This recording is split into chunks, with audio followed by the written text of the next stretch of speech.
बिस्मिल्लाहिर्रहमानिर्रहीम। अस्सलामुअलैकुम। Welcome to Mehboob TV. आज की वीडियो के अंदर मैं इंशाल्लाह आपके चंद सवालात के जवाबात दूंगा, एनओसी लेटर के हवाले से, वीज़ा एक्सपायरी के हवाले से, और अगर आपने पाकिस्तान, बांग्लादेश या इंडिया से वीज़ा के ऊपर सफ़र नहीं किया तो क्या दोबारा आपको वीज़ा मिल सकता है या नहीं मिल सकता। मेरे एक इंडिया के दोस्त ने ये मुझे कमेंट किया था कल की वीडियो के ऊपर कि महबूब भाई, मुझे 6 मंथ वाला जो वीज़ा है वो इशू हुआ था, उसके ऊपर 2 मंथ की जो डेट थी वो थी दर्ज कि अगर आप 2 मंथ के ऊपर ओमान में इंटर नहीं होते तो ये वीज़ा जो है इनवैलिड हो जाएगा, ये वीज़ा ख़त्म हो जाएगा, यानी कि ये वीज़ा एक्सपायर हो जाएगा, उसके बाद आप ओमान के अंदर इंटर नहीं हो सकते। इसी तरह एक पाकिस्तान से मेरे दोस्त हैं मोहम्मद शहजाद साहब, उन्होंने भी ये सवाल मुझसे किया था कि भाई मेरा वीज़ा जो है वो निकल आया था ओमान का, 2 साल का वर्क वीज़ा था कंपनी का, लेकिन कोरोना वायरस की वजह से, कोरोना की वबा ज़्यादा फैलने की वजह से मेरा जो सफ़र है वो तअत्तुल का शिकार हो गया और मेरा सफ़र जो है मुअत्तल हो गया। मैं ओमान के अंदर नहीं आ सका। तकरीबन आप सबको मालूम होगा कि कोरोना के अंदर जो है फ़्लाइट्स जो हैं पाकिस्तान से, हत्ता कि पूरी दुनिया की फ़्लाइट्स जो थी वो बैन कर दी गई थी, बंद कर दी गई थी और सफरी पाबंदियाँ आयद कर दी गई थी।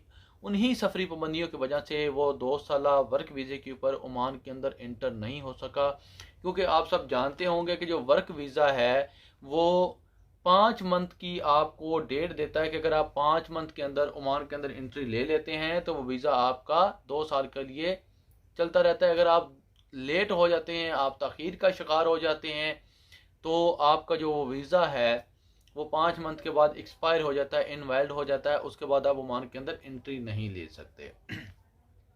उसी हवाले से इंशाल्लाह आज आपको मैं तफसीलात से आगाह करने जा रहा हूँ। आप इस वीडियो को लाइक कर दें, मेरे चैनल महबूब टीवी को सब्सक्राइब कर दें, साथ में बेल के आइकन को ऑल के ऊपर प्रेस कर लें ताकि मेरा हर आने वाली नई वीडियो का नोटिफिकेशन जो है आपको बर वक्त मिलता रहे और आप अरब न्यूज़ के हवाले से बाखबर रहें। तो सबसे पहले 6 मंथ वाले वीज़े के बारे में आपको बता दूं कि अगर आपको 6 मंथ का जो वीज़ा था वो ओमान की जानब से आपको इशू किया गया था, किसी कंपनी की जानब से किया गया था या फ्रीलांसर की जानब से आपको इशू किया गया था, तो ये जान लें अगर आपने ओमान के अंदर एंट्री नहीं ली थी, आप ओमान के अंदर इंटर नहीं हुए थे, तो आप दोबारा वीज़ा जो है 6 मंथ वाला या विज़िट वीज़ा या एक्सप्रेस वीज़ा या वर्क वीज़ा आप दोबारा फिर से हासिल कर सकते हैं। आपके ऊपर कोई पाबंदी नहीं है, आपको कोई एनओसी की ज़रूरत नहीं है, आप ओमान के अंदर नया वीज़ा लेकर इंटर हो सकते हैं, आपके ऊपर किसी किस्म की कोई पाबंदी आयद नहीं है। उसके अलावा आप जानते हैं कि वर्क वीज़ा जो है अगर हमको इशू हो जाता है ओमान की जानब से तो उसमें 5 मंथ के अंदर, 5 महीने के अंदर अंदर हमको ओमान के अंदर जो है वो इंटर होना लाजमी है। अगर हम इंटर नहीं होते तो वीज़ा एक्सपायर हो जाता है। अगर आप कोरोना वायरस की वजह से या कुछ भी आपको मसाइल थे, आपकी मुश्किलात थी, उन मसाइल की वजह से आप अपने वीज़े के ऊपर ओमान में इंटर नहीं हो सके, 2 साल वीज़े के ऊपर आपका वो वीज़ा एक्सपायर हो गया, उसके बाद आपको इतला दे दी गई कि आपका जो वीज़ा है ये एक्सपायर हो चुका है, अब आप ओमान के अंदर इंटर नहीं हो सकते। तो मैं आपको बता दूं, क्योंकि आपने उस वीज़े के ऊपर ओमान के अंदर एंट्री नहीं ली थी, जहां पर आपका जो डाटा है वो रिकॉर्ड नहीं हुआ था। अब मेरी बात समझ रहे हैं कि यहाँ पर आपका जो डाटा है, आपके फिंगरप्रिंट, आपके आई स्कैनर वगैरह जितने भी थे, वो सब कुछ आपका रिकॉर्ड इधर नहीं हुआ था गवर्नमेंट ऑफ ओमान की ओमान के पास। तो आप जो है नया वीज़ा जो है विजिट वीज़ा लेकर, 6 मंथ वाला वीज़ा लेकर, वर्क वीज़ा लेकर, एक्सप्रेस वीज़ा लेकर, जो भी आप वीज़ा लेना चाहते हैं न्यू कंपनी का, तो आप दोबारा से वीज़ा लेकर जो है आप ओमान के अंदर इंटर हो सकते हैं। आपके ऊपर कोई भी सफरी पाबंदी ओमान की आयद नहीं है, आप ना ब्लैक लिस्ट हैं। और मज़े की बात यह है कि आपको एनओसी की ज़रूरत भी नहीं पड़ेगी, क्योंकि आपने ओमान के अंदर एंट्री ही नहीं ली। तो अब आपको एनओसी की ज़रूरत क्यों पड़ेगी, क्योंकि आपने तो आप वीज़ा जो है आपका किसी भी बिना पर के ऊपर पाकिस्तान, इंडिया, बांग्लादेश में वो एक्सपायर हो चुका है। उम्मीद करता हूँ कि मेरी ये वीडियो जो है आपको पसंद आई होगी। अगर पसंद आई है तो इस वीडियो को लाइक कर दें, सोशल मीडिया के ऊपर शेयर कर दें।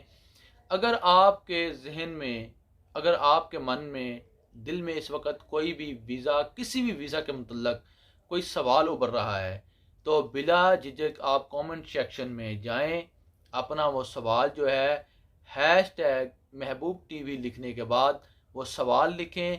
सवाल लिखने के बाद उसके आगे सवालिया निशान डाल दें। इंशाल्लाह मैं आपको 24 घंटे के अंदर 24 आवर्स के अंदर अंदर उस आपके क्वेश्चन का जो है, जो आपने क्वेश्चन किया होगा, जो आपने सवाल किया होगा, उस सवाल का जवाब बजरिया वीडियो या आपके कमेंट के रिप्लाई में ज़रूर दूंगा।